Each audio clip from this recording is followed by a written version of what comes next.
Vikings, let's win the game. Attention Vikings fans, buckle up because today's episode is absolutely electric.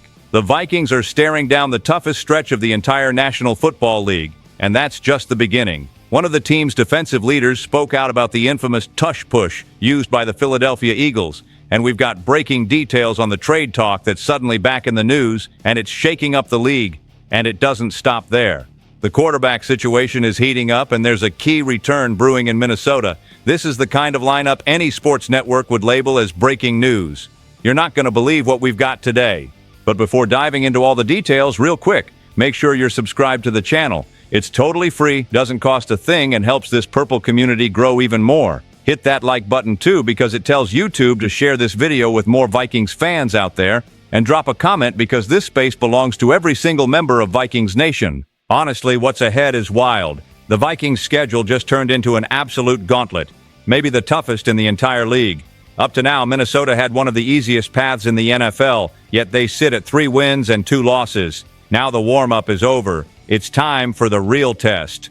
According to Sharp Football Analysis, based on the total efficiency of all 32 teams, the Vikings are at the very bottom, facing the most difficult stretch in the league from here on out. And it starts with a bang. The defending Super Bowl champions are coming to town this Sunday. That's the kind of matchup that separates talkers from contenders. And it doesn't let up. Up next are road trips against the Los Angeles Chargers, a Baltimore Ravens team getting Lamar Jackson back, and a hungry Detroit Lions squad, followed by visits to the Dallas Cowboys and New York Giants, both with dangerous offenses. It's like the NFL decided to test the heart of the Purple Faithful on purpose. Still, not everything is doom and gloom. This team has already proven it can beat anyone and somehow make the easy ones complicated.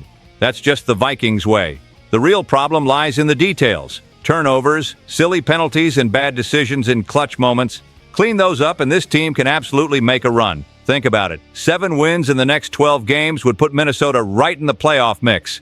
Hard? Sure. Impossible? Not even close? This league is unpredictable. No one gets easy wins. Every game turns into a drama, and that's when maturity matters most. What worries me is consistency. The Vikings have talent, but they often seem to wake up only when things get tight. And let's be real, living on the edge every week tests every Purple heart. Still, that chaos is part of who we are. It's in our DNA. For those of us who carry Defend the North in our blood, every win against a powerhouse feels twice as good. This stretch will shape the team's character, showing who belongs and who's just passing through. The line between a promising roster and a real contender starts right here. So buckle up, Vikings Nation. It's going to be a roller coaster till January. And if we make it, no one can say we didn't earn it. Drop a comment if you think this team's got what it takes to survive this brutal gauntlet, because the next story features a rant that'll make some fans laugh and others furious. This one sparked laughter, frustration, and plenty of locker room talk. One of the team's defensive leaders had enough and went off about the league's most hated play, the Eagles' tush push. And honestly, who isn't tired of it? He said what so many fans are thinking, that it's not even football anymore, as it's rugby. On the Flag on the Play podcast, the Vikings linebacker didn't hold back. Man, I'm tired of that crap. That's not football. And you know what? He's got a point. The thing is almost unstoppable. Jalen Hurts weighs over 220 pounds. The Eagles' offensive line is a bulldozer, and the rules allow it. The result? A 96% success rate on short yardage plays. It's practically legalized cheating. What's funny is that his rant came the very same week the Vikings faced the Eagles again. Coincidence? Maybe, but fans immediately picked up on it. That play annoys everyone, but it also fires up the defense. As the player himself said, we can complain all we want, but we still got to find a way to stop it. And that's the truth. Complaining won't fix it. Someone's got to stop that train. Few have managed.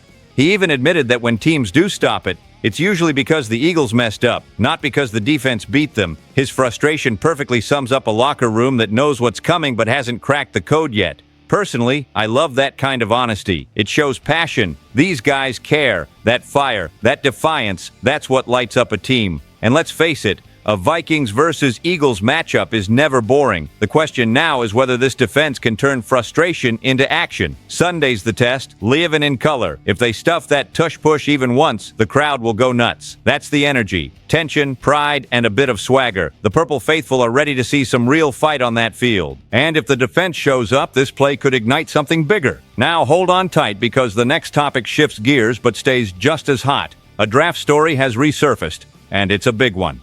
This one makes every Vikings fan stare at the ceiling and say, what if? The team's failed push for Drake May is back in the headlines, and everyone's talking. The story's simple and painful.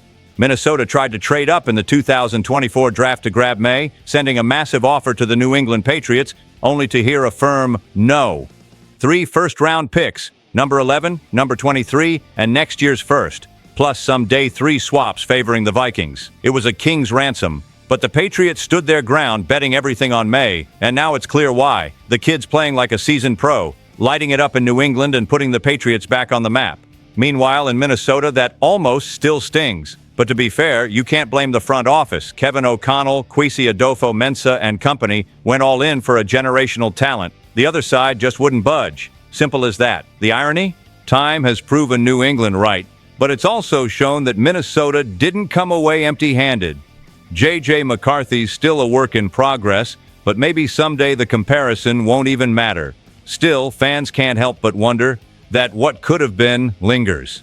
Albert Breer from Sports Illustrated revived the story this week, praising the Patriots for holding firm and confirming that the Vikings' offer was legit. Then Chad Graff from The Athletic took it further, suggesting May could even be an MVP candidate this season. In other words, he's becoming exactly what the Vikings dreamed of. But here's what that really shows. This front office is not afraid to swing big, and that's the right mindset. Enough playing it safe. The team wants a real future, and if another shot like that comes around, they'll take it again. Fans even joke, May's the quarterback who never was, but shows up on TV every Sunday to remind us what we missed. It hurts, but that's football. And for anyone thinking that story's over, not so fast. The next chapter's unfolding right now, with the Vikings' current QB dilemma heating up before their showdown with the Eagles. This one's driving fans crazy. The Vikings still haven't named a starting quarterback for the Eagles game, and the mystery is eating everyone alive. Carson Wentz or J.J. McCarthy? O'Connell's keeping quiet, and Minnesota's buzzing with speculation. To make things worse, both quarterbacks are banged up. Wentz dealing with shoulder pain and McCarthy coming off a high ankle sprain. During practice, both spoke to the media, which only made things murkier. Normally, only the starter speaks on Wednesdays. This time, both did.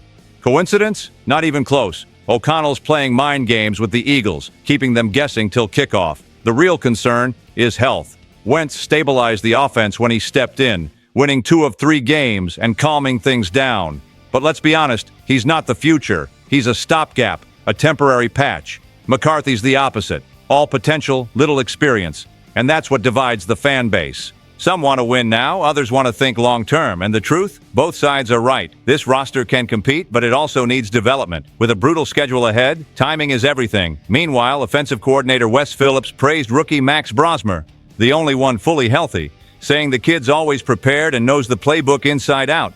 But studying film and facing Philly's defense are 2 very different things. Still, the comment raised eyebrows. Add to that the release of Desmond Ridder, leaving Brosmer as the lone emergency option, and people are wondering, is this confidence or bluff? Either way, O'Connell's playing it close to the vest. The Defend the North crowd is split but fascinated. Wentz brings short-term safety, McCarthy offers long-term promise, and Brosmer, he's the wild card nobody saw coming. And speaking of surprises, a recent locker room comment might have just revealed who's actually taking snaps this Sunday. Now this is where things get interesting. Defensive leader Jonathan Greenard just dropped some serious hints about the Vikings' QB decision, and it might have been accidental. On the Flag on the Play podcast, Greenard openly defended J.J. McCarthy and said, I think he's coming back this week. There it was, maybe the clearest clue yet. While reflecting on the rough loss to the Atlanta Falcons, Greenard insisted McCarthy's poor showing wasn't on the rookie. According to him, the offensive miscues made the kid look bad. Nobody was blocking right, it was miscommunication. That's not on him, he said. What really caught fans' attention, though, was Greenard's tone. Confident, current, like he's seeing McCarthy taking full reps in practice. He added that the group's starting to click again, and that everyone in the locker room believes in the rookie. That kind of backing means everything. With O'Connell, Josh McCown, and Wes Phillips coaching him up, it's almost impossible for the kid to fail, Greenard said. And here's the thing, he didn't throw shade at Wentz. He praised the veteran but made it clear the future is McCarthy. When asked how he'd rank the 2024 draft quarterbacks, he put J.J. at number 1, ahead of Caleb Williams, Jaden Daniels, and Drake May. That speaks volumes. The Purple Faithful took that as a sign. Maybe O'Connell doesn't even need to make it official. The locker room already has. And if McCarthy really returns this week, Sunday's game against the Eagles could be his redemption stage. In the end, Greenard turned what sounded like a casual interview into locker room fuel. He reminded everyone that the team's unified, the mistakes are fixable, and the faith in McCarthy is real. Now it's up to O'Connell to confirm what everyone already suspects. After all this, you can feel it. The Vikings are standing at a crossroads. Either they forge a true identity or everything falls apart. The schedule's brutal, the questions on offense remain, but the spirit in that locker room feels alive. There's accountability, emotion, and unity. That's what defines this franchise. This team brings frustration, pride, and hope all at once. And that's exactly why we love this crazy ride called the Minnesota Vikings. Drop your thoughts below. This space belongs to everyone who lives the Purple Faithful. Stay tuned. SKOL Vikings, let's go!